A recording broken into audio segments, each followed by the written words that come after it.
Sinoć je u Sava centru, u Japanskom salonu, održana svečana akademija, godišnja nagrada je dodeljena Srpski krivaka. Moja gošća je dobila jedno specijalno priznanje, povelju Upravnog odbora, udruženja Nevena Šarčević, i to za organizaciju festivala italijansko-srpskog filma. Nevena, hvala što si danas sa nama, čestitam ti na ovoj specijalnoj povelji i pretpostavljam da nije bilo lako doći do toga da sinoć dobiješ ovo važno priznanje. Hvala najpre i hvala što ste me pozvali. Pa da, nije bilo lako, ali je nekako lepo na kraju i prija. Kako je bilo organizovati festival italijansko-srpskog filma? Zahtevno, sa puno postupaka, sa puno stepenica. Koliko je to trajalo? Kako si uopšte došla u priliku da zapravo uspeš da tom italijanskom festivalu filma dodaš ovo italijansko-srpski festival filma? Ja znam da si ti boravila prošlog leta u Milanu, da si dobila stipendiju i pretpostavljam da je to bila dobra prilika da se povežeš sa ljudima tamo i da organizuješ ovako veliki festival.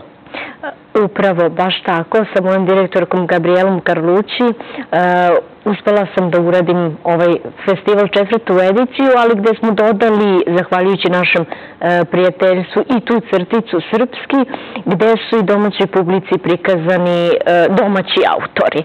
Srpski autori, italijanskim rediteljima i italijanskoj publici, tako da je napravljena prava jedna zanimljiva čorba koprodukcije i dobre saradnje. Na čemu trenutno radiš? Znamo da si imala uloge u Čarsonu za ognjenku, Urgentnom centru, Kabareu, Emigranti. To su sve neka lepa iskustva bila za tebe, a čini se da si se ti otisnula nekako u svet italijanskog filma i da je to nešto što te zanima. Pa da, dosta me zanima i svetska produkcija. Zanima me zapravo gde ima najviše novca. Iz italijanske produkcije se dobro ulazi u nemačku, na primjer, produkciju. I ceo ovaj festival mi je otvorio, da kažem, vrata. Dođe mi kao neka zelena karta za svetsku kinematografiju, što je dobro i što sam želela da uradim da bih imala za nešto dobro da se zakačim. Zato što odlazim stalno na castinge, kako u inostranstvo, a dosta i šaljem odavde.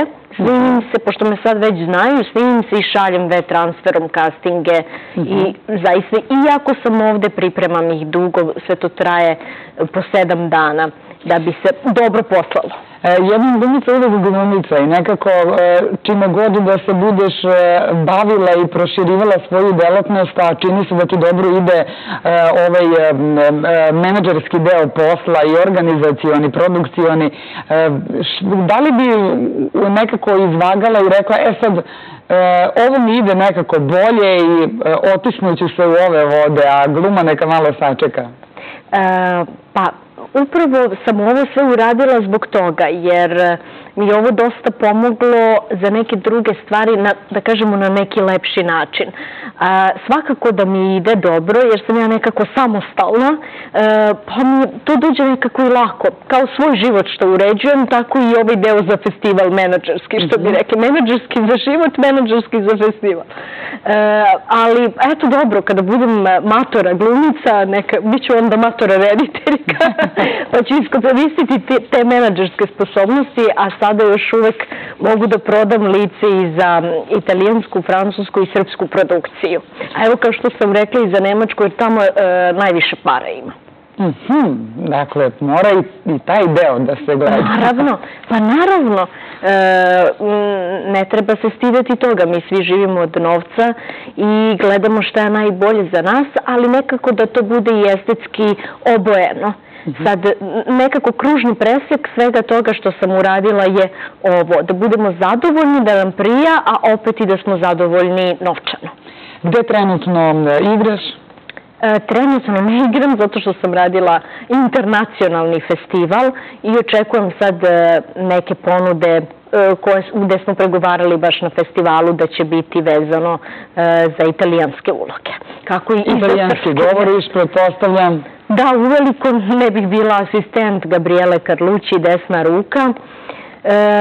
Tako da, uglavnom italijansko, englesko, francuski, ali kada mi dođe zamor materijala, onda je potreban jedan odmor od jezika, zaista. Jer govoriti na 3 jezika neprestano dolazi do zamora materijala. Znači, zaigrala bi na srpskom. Da, tako je. To ti želimo. Da, hvala. Hvala što si bila sa nama danas. Hvala i vama. A kad smo kod filma,